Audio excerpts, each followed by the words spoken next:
Something came out of my toddler's mouth the other day, and I'm still trying to process how I should feel about this. Things look grim. Things look grim. That's your assessment of the current situation? Things look grim? Yeah? Oh dear. As if we needed another harbinger of doom in the COVID-19 coronavirus era, things look grim. I don't know where he heard that. I've got to hope that this is one of those things that he heard from the evening news and not from me, because what kind of parent am I with a toddler running around the house chirping, "Things look grim," like a demented little parrot? I just have to hope that he isn't internalizing any of this negativity, that if he has memories of it someday, that it's of lots of extra time spent with two loving parents, not two balls of anxiety who are losing sleep over a very real public health threat and threat to financial stability. Maybe this whole thing is a sign that, while still acknowledging the personal and financial peril that our family faces, that we all face in some way or another right now, that we should also be looking for the silver lining in all of this. And so this week on Lead Balloon, the tale of a marketing revolution that was built in the ashes of the Great Recession of 2008. If the Great Recession didn't happen, I don't know if Content Marketing Institute would have existed. We had no right in launching a content marketing world. We had no right in launching the daily how-to blog. Somebody else should have done that. And then here we are, little old us. We just came around. Nobody was investing in that area, and we were able to take a leadership position. Joe Pulizzi, the godfather of content marketing, founder of the Content Marketing Institute, best-selling author, host of This Old Marketing podcast, and so much more. Joe Pulizzi joins us with the tale of how he turned professional ruin into a multi-million-dollar brand by going big when everyone else went home. I'm Dusty Weiss from PodCamp Media. This is Lead Balloon, a show about disasters in public relations and marketing, told by the well-meaning communications professionals who lived them.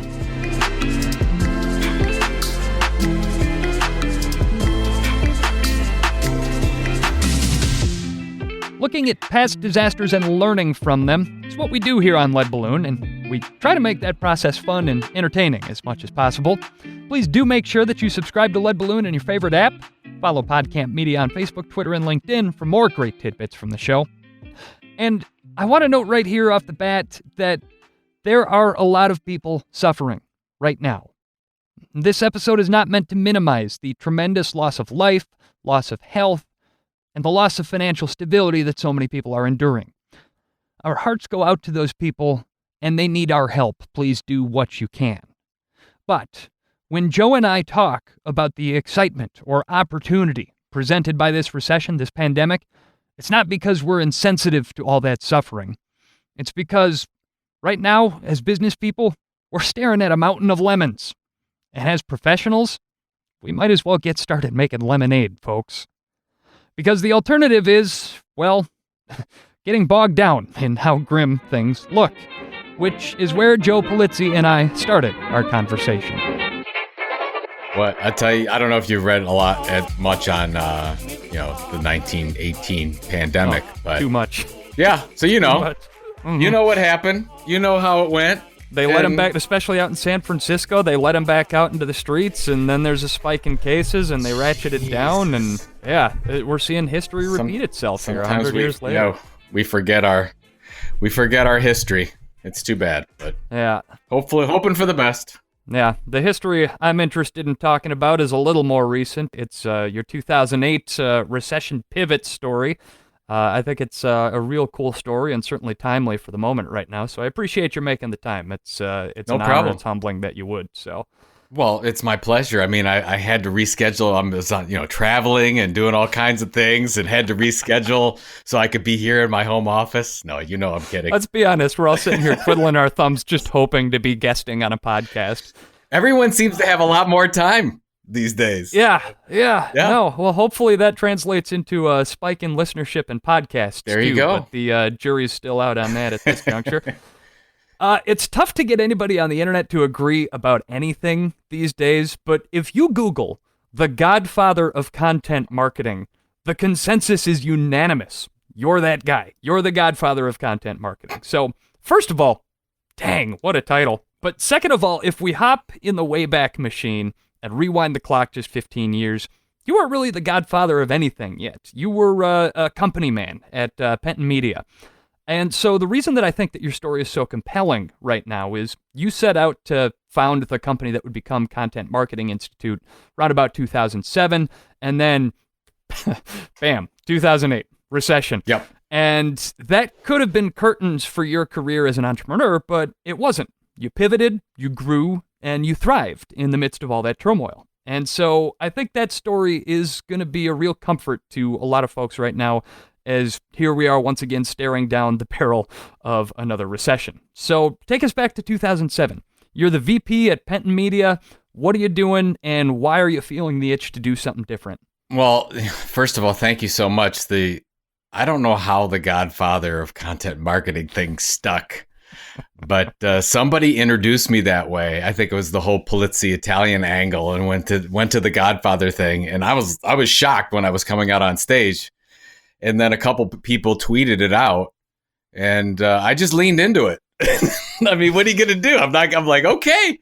And then, of course, people started introducing me that way, and I just rolled with it. It's been fun. So thanks for reminding me of that again. So I'd always wanted to start my own business. Ever since I was a teenager, I had a little notebook of all my business ideas. Was lucky enough to get into Penton Media. For those people that don't know Penton Media, so this is 2000. I started at Penton Media, at the time one of the largest business-to-business media companies on the planet. And I started in a little division that nobody cared about called Penton Custom Media.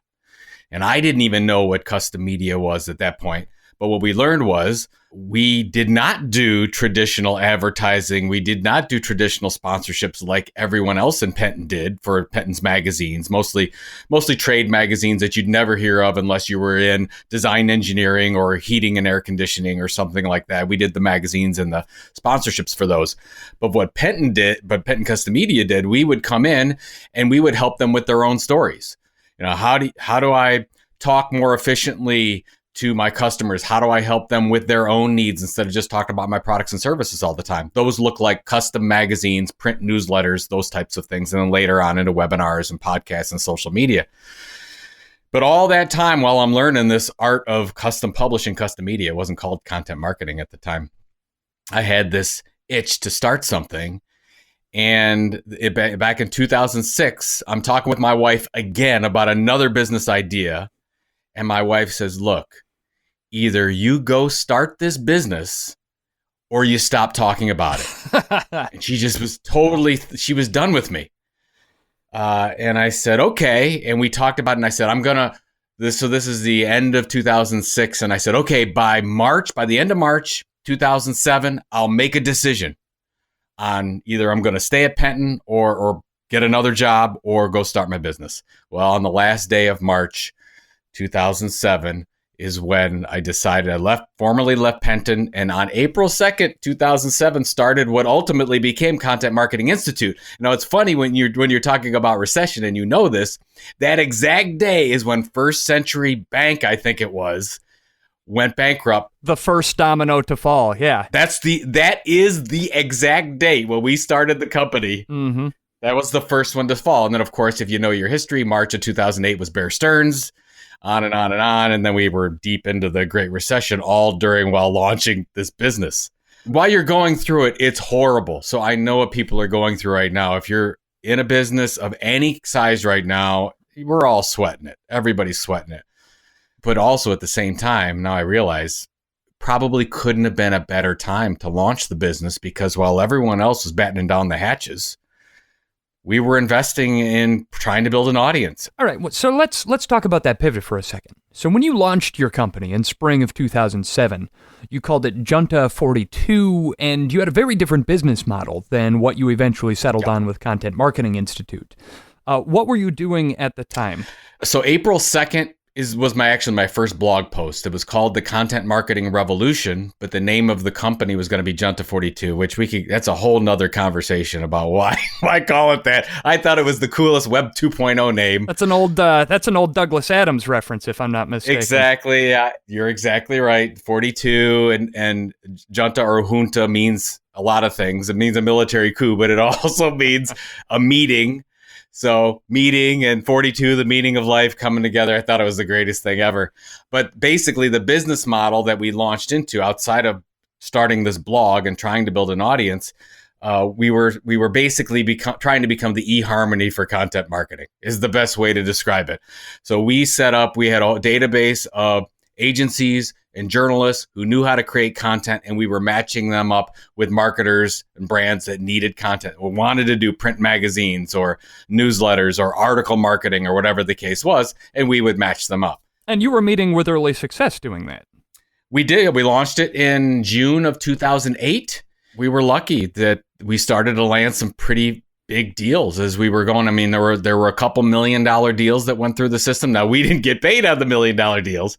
The way that it worked is an agency would spend about $5,000 a year to be in the system, and then we would send them leads. So that's how we did. Like it or not, that was the business model. And it worked. For the time being, at least. Joe and his wife, Pam, were able to sign enough clients to keep the lights on and get their entrepreneurial legs under them. But then, well... The Dow tumbled more than 500 points. Bear Stearns shares are down 90% this morning, and it's not just Bear. Pretty much every single bank is plunging in early trade this morning. The firm has been buffeted by constant rumors of a looming liquidity problem. People will lose their jobs. More people will lose their homes. People will have difficulty getting loans. So in just 6 months, 3 of the 5 biggest independent firms on Wall Street have now disappeared. And they are losing their jobs, and these firms are going to go out of business, and he's nuts. They're nuts. They know nothing. That's got a familiar ring to it, doesn't it? All of a sudden, Junta 42's clients started dropping like flies. The bills started piling up, and Joe Pulizzi had to take a long, hard look at why his business model wasn't working. So there's 2 things. First of all, agencies, and this you learn this hindsight, agencies never spend money on marketing anyways. So never start a business when you're targeting agencies. Just don't do it.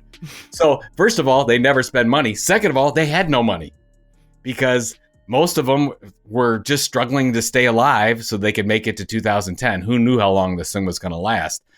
And by September, we were like, okay, people are not, even though the system's working, people are not signing up. They don't have any money. I don't have any people. I mean, I got brands signing up and they want to be matched up with agencies, but the agencies won't even be in the system because they can't afford $500 a month. Right. To do it. So here you've got this compelling business plan, and it was so compelling that you staked your family's fortune on it. You and your wife were both partners on this business venture. And you're faced with the decision of whether or not to abandon your original plan. How did you go about weighing that decision to stay the course or not, and what eventually compelled you to change gears? So it's September of 2009. We need money to keep the lights on. And one of our best case studies hadn't renewed in the system. The agency did not renew. It did not sit on the automatic renewal for the credit card. And I'm like, oh, there must be some mistake because we just delivered a multi-million-dollar account to this agency. So I get the CEO on the phone, call her up, and I'd say, I'll just call her Judy. Hey, Judy. I see you're not signed up. Must be some kind of mistake. Can I get your updated credit card and we'll get you up in the system so that we keep things going? And I needed that $5,000 badly. And she said, "No, Joe, we're not going to re-up to the $5,000 deal, even though we just landed you $1 million project." She says, "I think we can get better ROI somewhere else." And I'm floored. I'm like, "You can get better than 1,000% ROI?" I said, if you can get better than that from an ROI perspective, tell me what it is and I'm going to sign up for it. Well, of course, she's just using an excuse. I don't know if she didn't have the money or what the deal was, but she said, "No, Joe, I'm not going to re-up in the system," hangs up the phone. And I'm devastated. I hit my low point because here it is, our best case study, and I can't even resell them into the system I remember this, so I hang up the phone and I go outside into our backyard, and I'm just feeling completely sorry for myself. I'm like, oh my God, what did I do? I left an executive position at a publishing company. I was making 6 figures plus. Things were great. And I put everything on the line for nothing. And so the next 2 weeks, I'm thinking, all right, what am I going to do? Am I going to go find a job somewhere? I don't think this business model can continue. And nobody really knew this at the time, but I was starting to check in on some people, like, any jobs available, what's going on? Because I really I thought the business model was dead. Like, there's no way that if I can't land the best deal that I have, then it's not going to happen. So for whatever reason, I'm in my email inbox and I'm looking at feedback from our blog subscribers. So luckily, from 2007 to this point in 2009, we had been blogging on a regular basis. When I say we, mostly me, 3 to 4 times a week, blogging about how-to practices in content marketing, targeting marketing professionals. And we'd built up an audience of 5,000 to 10,000 people on a regular basis. The email list was starting to grow, and I would get a lot of feedback. And I started going through all this feedback for some reason, probably because I was just in depression. And they're starting to say, Joe, can you do any consulting? We have a large enterprise. Can you come in and do some consulting? Joe, here's a speaking event we'd like you to speak at. Joe, can you do that? Joe, are there any events out there for content marketers? I'd like to send my team to these events. So all these things are coming up in front of me. And I'm like, oh my God, here I am. I'm trying to sell this thing, this eHarmony for content marketing thing that nobody wants to buy, that nobody wants to do anything with. And my audience is telling me what they're willing to buy. They're emailing it to me. And for a year and a half, I was totally ignoring it. Like, oh, that's nice. Yeah, I wish there was an event that people could go to. Yeah, I wish there was an informational resource for content marketing where people could really get an education on this thing. And then it hit me like a lightning bolt. I'm like, oh my God, I can't believe I was so dense and I didn't see all these things. And it was, I don't know why I had a cocktail napkin in front of me. I was probably drinking heavily at the time. A lot of that going around these days too. Yeah, exactly. So I had the cocktail napkin and I remember drawing this. I wish I still had it, but I remember it well. I said, okay, we're going to create the leading online educational resource for content marketing. I put a circle around that. I said a circle around, we were going to create the leading and largest print magazine dedicated to content marketing. And they said we were going to create the largest international event for content marketing. So this is at the end of 2009. We're not called Content Marketing Institute at this point. It's still Junt to 42. And I basically, that was the visual business model. And I went back to my wife and I said, I think this is it. Like, I think this, and she's like, you're crazy. You're really crazy. But thank God she loved me and she believed in me. And from that moment on, pivoted the business model and said, okay, we're going with this thing called Content Marketing Institute. And we ended up launching Content Marketing Institute in May of 2010.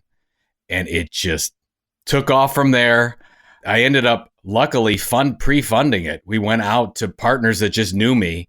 And I just staked my reputation on it. I said, would you be a benefactor and pay $10,000? We were on bologna and ramen noodles at that point. Oh, wow. 5 wonderful companies gave us in total about $50,000 to make it through. New development, new website. Content Marketing Institute launches May of 2010. Then Chief Content Officer Magazine launches in 2011. And Content Marketing World launches in September of 2011. We were holding it in Cleveland. And we were hoping, like, can we get 100 people to come to Cleveland for an event called Content Marketing World? And believe it or not, and you could see the momentum at the beginning of 2011 start to happen.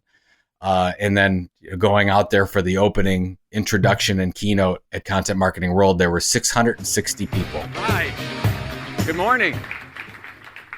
All right, we're going to get right to it. That's the moment, because right before I went out on stage. That's the first moment in September 2011 that I said, oh my God, I think this thing is going to work. And my wife and I are literally crying backstage.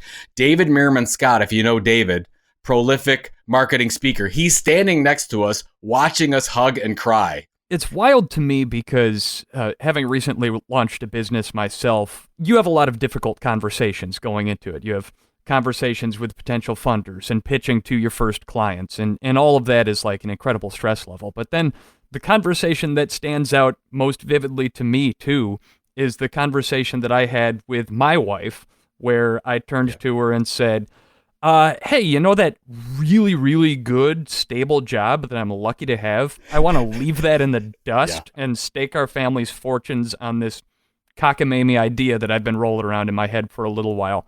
And maybe it was the Palomas and the Mexican sunshine talking, but she just turned to me and said, I trust you explicitly. If this is a thing you feel like you have to do, go out and do it. And it's funny because it sounds like our wives have a lot in common with each other. Yeah. They're both married to loud men who enjoy talking a lot. And both of them are completely and totally reticent to get on the microphone themselves. We're so shy to do this kind of stuff. Exactly. But looking back at it, do you think you'd be in the same position that you are right now if you hadn't had the complete and unwavering support of your wife over the years? No, actually, and it's funny, I don't even know if and when I would have started a business, because I always, and entrepreneurs know this, right? You know when there's no good time to start a business. You can always find an excuse. I'm like, it's 2006, and I'm talking like the kids are 2 and 4. This is a horrible time. We've got a mortgage on the house. We just bought a house, and why would we take a risk like that? And of course, hindsight, the riskiest thing to do, and now in my opinion, as being an entrepreneur, is to stay with a company where you have no control. At least, we have control to make some of our horrible decisions that we've made. But without her support, that wouldn't have happened. And the other thing is when we were going into debt and taking out more credit cards and things like that, she could have easily said, no, we gave it a shot. Yeah, pull the ripcord. We're done. We gave it a shot. And I could have said, oh, you're right. We did give it a shot. And I'll always have that. And now I can go back and find another job. But she said, we have a saying in our house and in our family, it's go big or go home.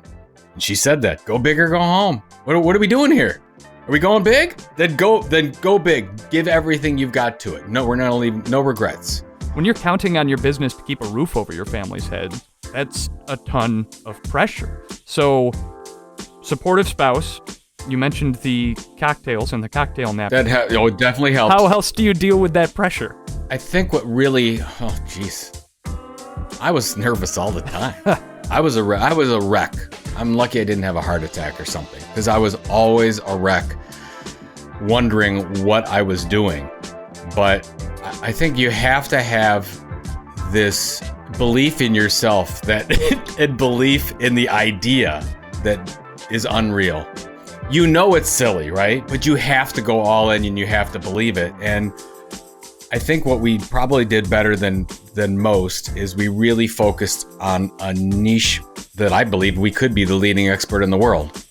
We really did say, okay, well, what can we do better than anyone else? Joe Pulizzi took the 2008 recession and pivoted to something bigger and better and ultimately much, much more successful. So coming up after the break, what's great is you just take your expectations for the next 2 years down to nothing and build the business, build an audience, right? How can marketers and comms professionals apply lessons from the founding of Content Marketing Institute to the very real but very different crisis that we face in 2020 from the coronavirus? That's all coming up in a minute here on Lead Balloon. We're coming up on 50 episodes of Lead Balloon, and it has been a real treat to get to tell these stories. But podcasting could sometimes be a lot like yelling out into the void. If I don't get any feedback, I don't know if what I'm doing is working for you. Sure, we've won some awards, and I can see that our listenership has grown over the years. But I don't know what you find valuable about this show. I don't know if I should be doing longer or shorter episodes, more or fewer, fun topics, serious topics. And so, as we're winding down the 4th season of Lead Balloon, I'm looking ahead to next year, and it would be really valuable to me if you could take a quick survey to help me make the show better for you. 2 minutes of your time is all I'm asking. Visit podcampmedia.com/survey, and I'll drop a link to that in the episode description as well. That's podcampmedia.com/survey. And speaking of milestones, hey, here at PodCamp Media, we recently published our 250th branded podcast episode on behalf of clients. If you want to learn more about launching a podcast for your brand, visit podcampmedia.com. Let's get a meeting on the calendar. This is Lead Balloon, and I'm Dusty Weiss. Joe Pulizzi launched a new business in 2007, only to watch it get smashed to pieces by the Great Recession of 2008. And where a lot of other people had to pack up shop and close their businesses, he dug in, pivoted, and single-handedly changed the marketing world. So here we are again, staring over the edge of another cliff. And the guy who thrived amid the last recession has some hopeful advice for comms professionals. What's going on right now is terrible. All the way around. I have no good things to say about that. But there are some wonderful journalists, writers, and content creators available. Oh, yeah. Right now, they've gotten let go by media. Again, there's another huge round of layoffs that have happened in media companies that great content creators are available. So we did that. When I went to the mastheads of some of these magazines and I reached out to people, I was like, hey, would you help me with this research project? People that we actually had no right in working with. And that's what's exciting. It is the greatest time ever right now to launch a business and to grow a business, because you've got so many people battening down the hatches, and we kept pushing through.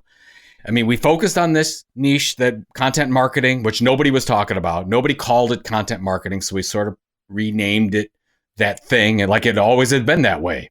Just say, okay, we're going to call it content marketing right now, because we were targeting marketing people, and marketing people don't listen to anything that's called custom media or custom publishing.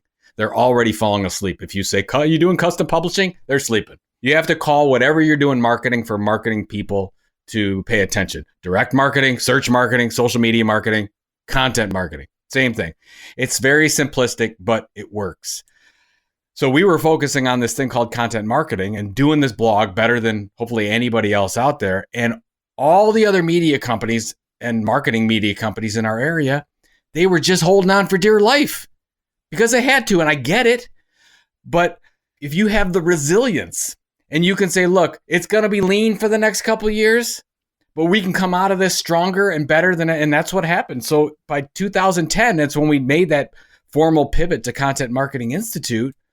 It just took off right away, because the whole time we'd been investing in our audience and building this audience, and everyone else we reached out to in 2008, 2009 and said, hey, this content marketing is a thing. Are you going to cover it? No, we're not covered. We can't cover anything new. We just let our marketing writer go.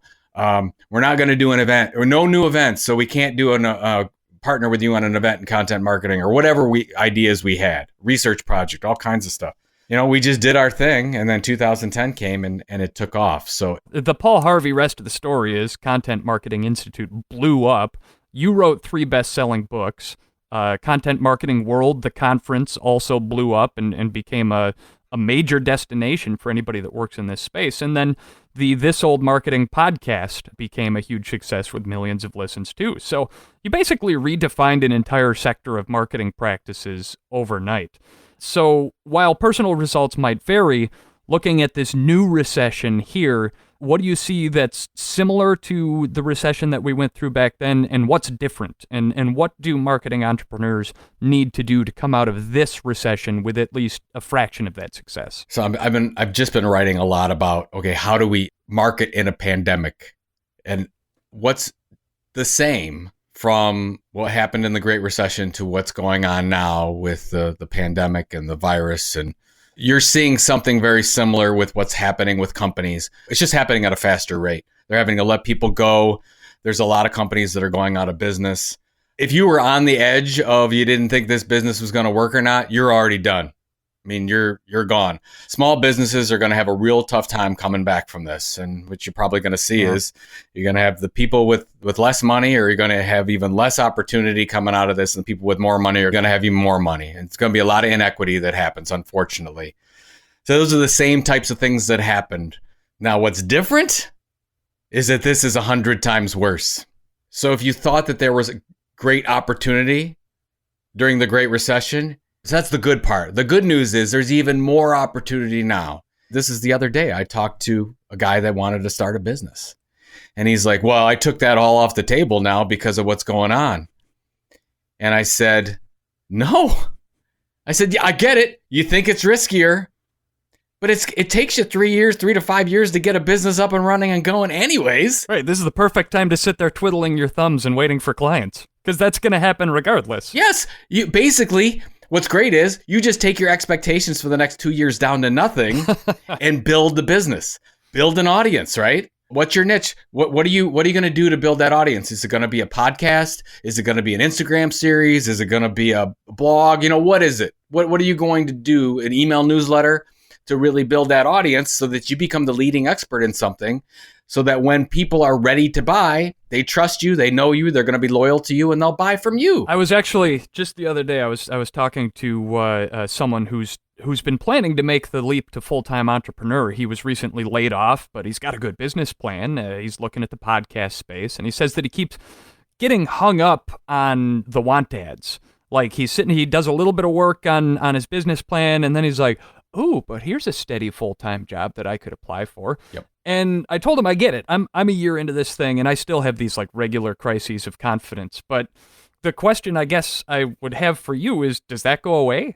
For how long were you tempted back toward the stability of a regular job before you finally just embraced, you know what, I'm it. I'm the CEO. I'm an entrepreneur. You'll always be tempted. I was always I don't know. I won't speak for everyone. I was always tempted. I was tempted until the September 2011 when I came out on stage for Content Marketing World. Yeah. You always doubt yourself. It's a natural human thing that you don't feel that you can do it.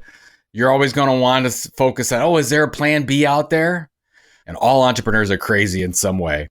And you just have to look at that and say, no, I'm going to be one of those crazy ones that make it. We're going to push through. So you just have to look at those want ads and laugh and say, yeah, there's some other person that's going to take that job, and good for them, because I'm going to go back to work and work my butt off 12, 14 hours a day.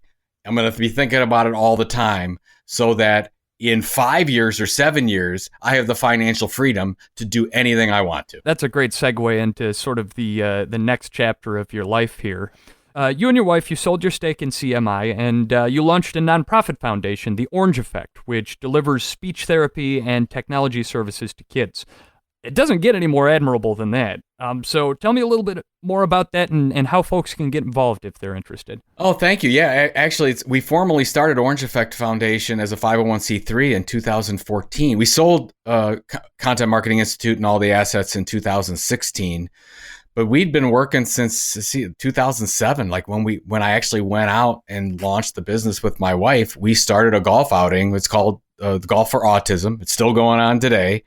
And we were trying to raise funds specifically for speech therapy. And most of the funds go directly to families who can't afford speech therapy and their kids are on the spectrum in one way, shape, or form. They don't have to be on the autism spectrum, but they have some sort of speech disorder. So we've been working on that, and we're now in our 14th year of working on that, 6th year as Orange Effect Foundation. And we've now been delivered. We've got scholarships going out to over 200 kids in 33 states. And we're a fundraising organization. So we raise funds, and we look and we vet families that aren't able to afford speech therapy in some way. Their insurance can't cover it, and they would go without if Orange Effect Foundation and our wonderful supporters weren't around. So we vet every quarter, and we dole out this money to them, to the kids that need it. And it's close to our heart because our oldest is on the spectrum, and he couldn't speak a word at all until he was 3.5, 4 years old. And the only reason He's going on to college in the fall. And Oh, that's so cool. yeah, you'd never even know there's a problem with his speech anymore. The reason why that is because it was early intervention speech therapy. And there's so many families that have to choose between, well, do I put food on the table or do I get speech therapy for my kid? Now they're going to choose food every time, and they should, but they shouldn't have to. So we try to come in and support that. So it's the Orange Effect, EFFECT.org.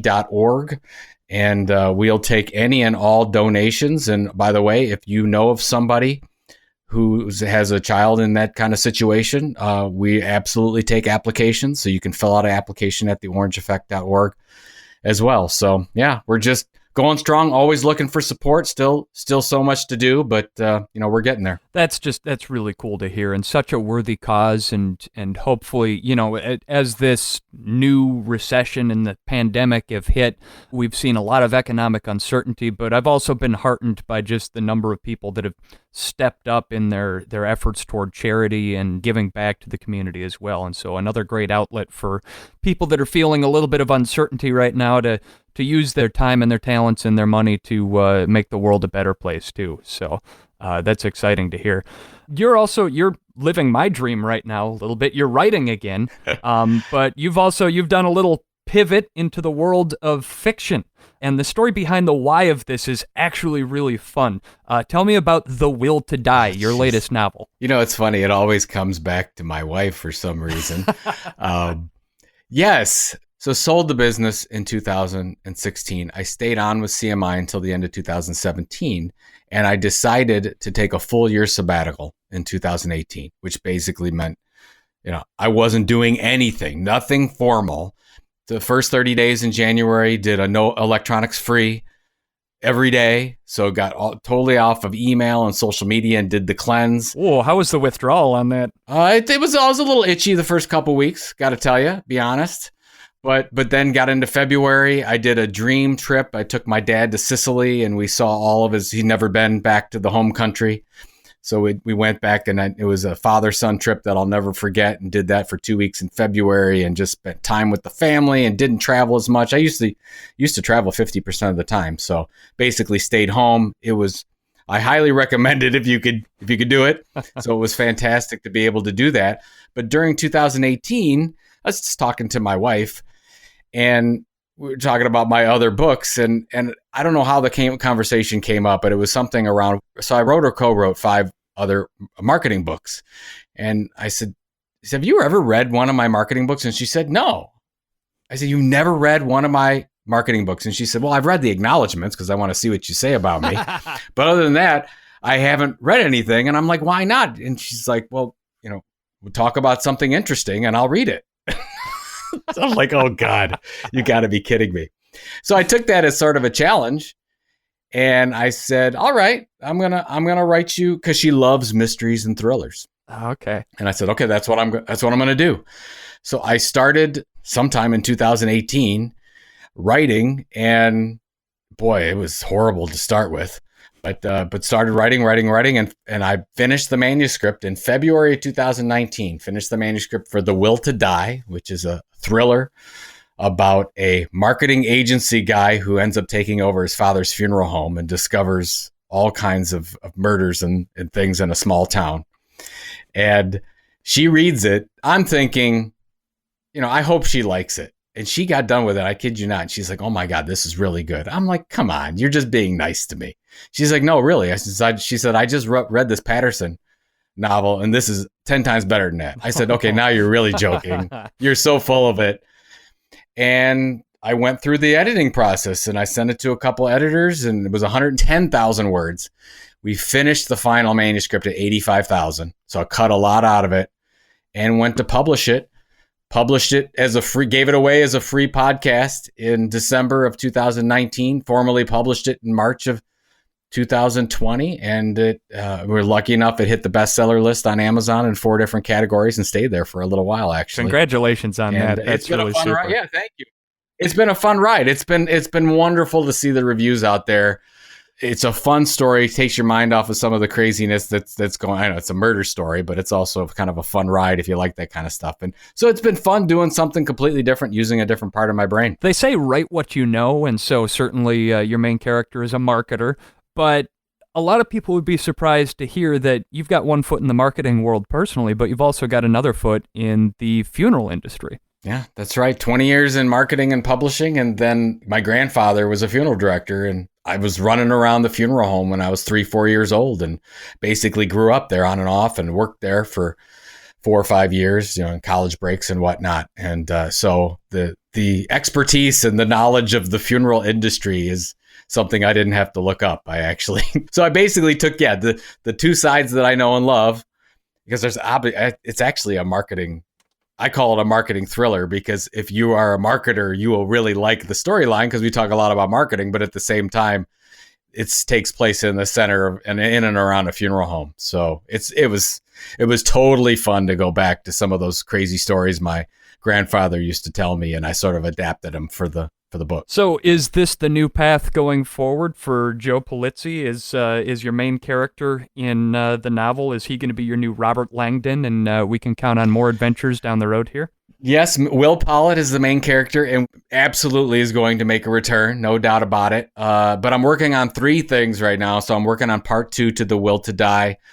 I just finished a quote unquote a Corona marketing book that I'm going to be releasing for free here in the next 3 weeks, just to help some of the people out that you're trying to reach as well with how do you market during a pandemic. And then Content Inc., which is my 2015 book, I'm re-releasing that with McGraw-Hill, and hopefully that will come out in the next 7-8 months. Perfect time for that model. Basically, the whole Content Inc. model is how do you launch a business by building an audience first, and when you have no money. Right. So, yeah. That's what it is. That's a great topic to talk about right now, actually. Corona marketing. A lot of operations are in a position right now where all their marketing plans for the year have just exploded and flown out the window. And I've talked to a lot of potential clients who maybe had money tied up in trade shows or live event sponsorships, and that's all gone. So you're a content marketing practitioner now. Hopefully you've still got some budget left. I know that you're always in the corner of content marketing, but where do you put that unallotted budget? Well, if you have budget left is the issue, I think is the issue, because there are I've talked to quite a few marketers and their budgets are getting cut, no doubt about it. They're going away, and you just want to cut the right things at this point, because we're trying to, a lot of these companies are just trying to survive. So what you want to invest in is your communication, your ongoing communication with your true believers. Who are the customers? Who are your customers that you really need to continually deliver amazing information to on a regular basis, and focus on that? So that's what we want to get out. So I don't know what that means. Does that mean a podcast like what you and I are doing right now to them? Does it mean an e-newsletter? Focus on one thing that you can be great at to one audience and build that audience there, because that's what's going to get you through. The people that already know you, love you, trust you. Those are the people that you want to, and you want to give them a big virtual hug all the time in the form of amazing information. And if you can do that on a regular basis, I think you'll be able to survive. So that's what I'm recommending to companies. And I'm basically saying, look, you don't have to do everything. You don't have to do the podcast and the webinar series and the e-newsletter and Facebook and Twitter. You don't have to be on everything. Focus on doing one thing really well, delivering one thing consistently to them over and over again. And if it's really relevant, valuable, informative, entertaining information, it's going to work out for you, and you'll be able to keep and build that audience. Your podcast, This Old Marketing, you guys are more than 200 episodes deep now. And you record that one with your old colleague, Robert Rose from CMI. What do you like about that medium as a way to stay connected with customers? This says it all. This story says it all. So before we started the podcast in 2013, when I would go out and do speeches, before 2013, people would come up to me, wonderful people, and they would say, Joe, we love your book, Get Content, Get Customers, or Managing Content Marketing, the how-to blogs, or the e-newsletter, or Joe, we went to Content Marketing World last year, and it was fantastic. Once 2013 came and that podcast started, 99% of the people that came up to me in whatever setting was, Joe, love the podcast. And I was so amazed. It's such an intimate platform. They get to know you so well. That became the thing that sticks with them more than anything else. So it's so powerful from that perspective. And that's where, when 2013, 2014 came along, I became a believer in podcasting, because you cannot touch another person in an emotional way through print on paper, through even an event, like you can through something going through their ears in an audible format. I don't know what it is. You know probably better than I do, Dusty. It's just amazing what happens. So that's why I've become a big believer in podcasting. So still This Old Marketing Podcast. I've got another podcast I do called Content Inc. Podcast. I'll probably do more if I could, but I'm such a believer in the format and the medium. Yeah, it's just, for me, I've always felt like the ears are just sort of a shortcut straight to the frontal lobe, to the emotional part of your brain. And with other senses, other marketing, there's always a lot more layers of scrutiny that you have to punch through to get your message across. But, you hear that sound that was on the car radio when you had your first kiss, and boom, you're instantly transported back to that place. Right. And I think the same thing is possible with just about any form of audio marketing.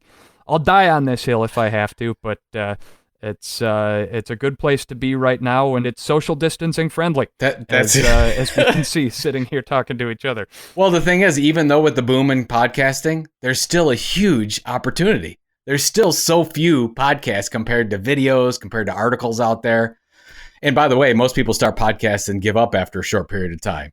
So if you can keep going and be that consistent voice over time, it takes about 12 to 18 months to really build an audience in that platform. You know it. Yeah. It works. You got to be patient. Well, and the other thing is, I just saw an article that we're over 1 million podcasts now. There are 1 million podcasts out on iTunes, and that's super. That's exciting. I love to see a wide palette of different voices, but 95% of those podcasts out there right now, they haven't put any investment into thinking about who their audience is, about targeting that audience, and about speaking to that audience in a language that only they understand. So for those 5% of podcasts that are actually investing in a strategy behind it, that are actually thoughtful about choosing who their guests are and what their content is, I think that those are going to be in a position to really just thrive and do well over the next couple of years. Absolutely. It all starts with audience. Don't start anywhere else. Audience first. Play to your strengths. Invest in building an audience. Run the marathon, not the sprint. It's a set of tactics that anyone can use to get ahead once we return to some semblance of normalcy, whenever that might be. But it's also an important reminder that it could be worse. If you've got your health, you've got everything right now. And as The Simpsons once told us... Look on the bright side, Dad. Did you know that the Chinese use the same word for crisis as they do for opportunity? Yes, crisis-tunity.